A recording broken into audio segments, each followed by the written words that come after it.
माता पार्वती के शरीर से एक तेजपुंज निकला, बड़ा ही दिव्य तेजपुंज, और एक देवी का रूप धारण किया। उन्हीं देवी को कौशिकी कहा जाता है। बोले कौशिकी मात की जय हो। कौशिकी मैया का प्राकट्य हुआ। और इस कथा के पीछे भी ना एक बड़ी दिव्य कथा है। पति और पत्नी आपस में परिहास करते रहते हैं। कभी पति पत्नी के लिए कुछ ऐसी हास्य परिहास पूर्ण बातें करता है तो कभी पत्नी भी वैसा करती है। इसी तरह से भोलेनाथ और माता पार्वती कैलाश पर बैठे थे, पर्वत पर विराजित थे आसन पर बैठकर। उसी समय भोलेनाथ जी ने माता से उपहास किया कि आपकी छवि बड़ी काली काली प्रतीत हो रही है, आप तो बड़ी काली छाया वाली हो। इसी से माता के मन में हुआ कि मैं अब भगवान को अपना दिव्य स्वरूप का दर्शन कराऊंगा। और आज इस क्षेत्र पर माता के शरीर से जो तेज पुंज प्रकट हुआ वह कौशिकी कहलाई, माता का गौरांग स्वरूप था। कौशिकी देवी का प्रादुर्भाव हुआ और वे बड़े गौरांग स्वरूप वाली थी। दुर्गा सप्तशती में आदि अर्धाली में कौशिकी समस्तेषु ततो लोकेषु गीयते। सारे संसार में भक्त माता कौशिकी का नाम अपने कार्य को सिद्ध करने के लिए जपते हैं। जब कौशिकी माता पार्वती के शरीर से प्रकट हो गई तो माता का पार्वती जी का शरीर और ज्यादा काला हो गया, और ज्यादा काला हो गया तो उसी स्वरूप को काली कहा गया। माता का दूसरा स्वरूप भी प्रकट हुआ। बोले काली महारानी की। काली माता का स्वरूप हाथ में खड्ग खप्पर धारण करके गले में मुंडों की माला धारण करती हैं। उन्हें शिवदूती भी कहा जाता है। क्यों? क्योंकि वो शिव जी को दूत बनाकर दैत्यों के पास भेजी थी, इस कारण से उनको शिवदूती कहा जाता है।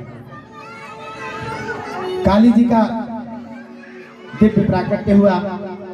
सभी देवता प्रार्थना करते हैं तस्या विनिर्गतायां तो कृष्णा भोत्सापि पार्वती कालिकेति समाख्याता हिमाचल कृताश्रया। माता पार्वती हिमाचल पर्वत पर विराजित होकर वहां पर निवास करने लगते हैं।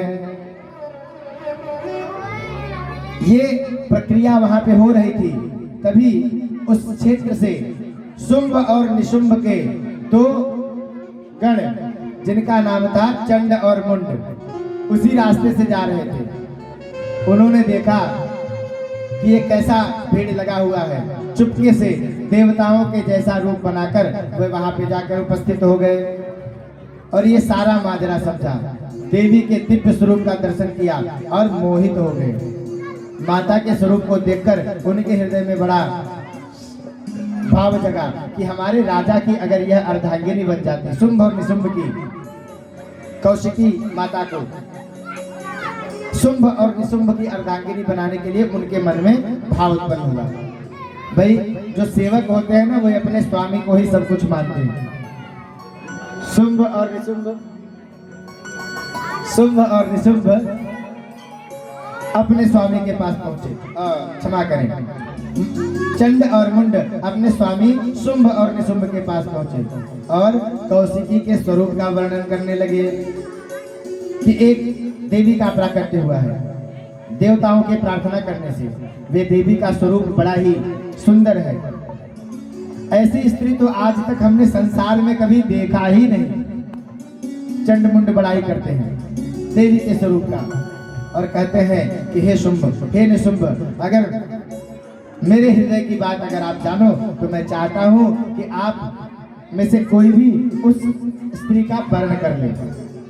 जब चंड मुंड ने यह बात जानी तो चंड मुंड ने अपने दूत महाबली सुग्रीव, अब ये सुग्रीव मत समझ लीजिएगा रामायण काल का सुग्रीव, राम जी का भक्त सुग्रीव ना समझ लीजिएगा, ये शुंभ और निशुंभ के दरबार में रहने वाले दो राक्षस थे। एक राक्षस था जिसका नाम सुग्रीव था। वे सुग्रीव को दूत बनाकर देवी के पास पहुंचते हैं, भेजते हैं, जाओ उस देवी से कह देना कि शुंभ और महापराक्रमी शुंभ और निशुंभ का यह निमंत्रण है। वह प्रणय प्रस्तावना तुम्हारे पास भेज रहा है कि तुम स्वतः से आकर शुंभ महाबली शुंभ और निशुंभ का में से किसी एक का, जिसको तुम चाहो उसका वर्ण कर लो। अब वह सुग्रीव माता के पास उपस्थित होता है, माता से प्रार्थना करता है, कहता है कि हम महाबली शुंभ और निशुंभ के दरवाजे से आए हैं और उनकी आज्ञा पाकर हम आपके सामने एक बात प्रस्तुत करना चाहते हैं। हमारा राजा आपको अपनी पत्नी के रूप में वर्ण करना चाहता है। तो देवी उन्होंने कहा है कि स्वतः से चलकर आप जाकर उन दोनों महाबली में से किसी एक का वर्ण कर लीजिए। तब वे देवी उस दूत की तरफ देखती है और मुस्कुराते हुए कहती है कि हे दूत, तेरा धर्म है कि तू आकर मुझसे अपनी बात कह रहा है, लेकिन एक बात का ध्यान कर, मैंने एक बड़ा कठोर संकल्प लिया हुआ है। और वह संकल्प क्या है? जब मेरा प्राकट्य हुआ तो मैंने महाबली महिषासुर का वध किया, और महिषासुर का जब वध मैंने कर दिया तो मेरे मन में आया कि मुझसे पराक्रमी इस संसार में कौन? इस संसार में मुझसे पराक्रमी तो कोई है नहीं।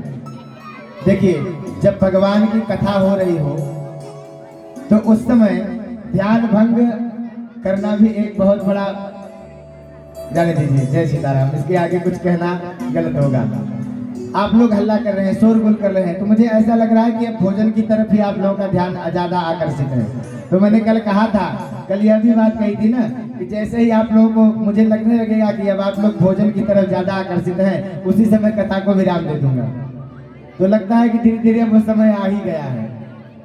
लेकिन कुछ लोग ऐसे हैं कि जो चाहते हैं कि अभी कुछ समय तक कथा और हो, तो कथा श्रवण करने के लिए कथा का नियम जो बार बार आप लोगों को बताया गया है महाराज, उसका ध्यान दें। मर्यादा, हर चीज की मर्यादा होती है, बिना मर्यादा के किसी कार्य को नहीं करना चाहिए।